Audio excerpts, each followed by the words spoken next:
এই ব্যাটারির মধ্যে দেখেন আমার দুটো সেল নষ্ট ছিল, আমি উঠে ফেলছি। এই হচ্ছে তার প্লেটের কন্ডিশন। এখন দেখবো আমার বাকি সেলগুলি ভালো কিনা খারাপ। দেন শর্ট করেন, জোরে চাপ দেন একটু। জোরে চাপ দেন, বিকরণ সৃষ্টি হইতেছে। আচ্ছা, এখন এই পাশেটা ধরেন, যেহেতু আমার এখানে ভোল্টেজ নাই। হ্যাঁ, চাপ দেন জোরে। এই দেখেন, দেখেন, চাপ দেন। জোরে চাপ দেন। এই দেখেন আমার কি পরিমাণ সেল বেল, তার মানে আমার এই প্লেটটাও নষ্ট। এখন এই পাশে আসেন,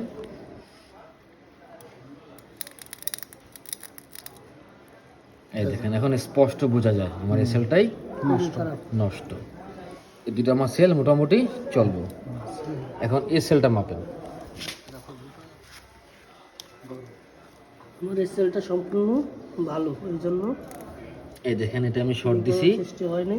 তা আমার এটার মধ্যে কোনো প্রকার বয়েল নাই। ওকে, তার মানে আমার দেখেন, ছেড়ে দেন, আর তো পুরো নেবেন। এই দুইটা সেল নষ্ট, তার সাথে আমার এইটাও নষ্ট। নষ্ট তো ভালো কোনটা? একটা, দুইটা, তিনটা আমার ভালো। ঠিক আছে।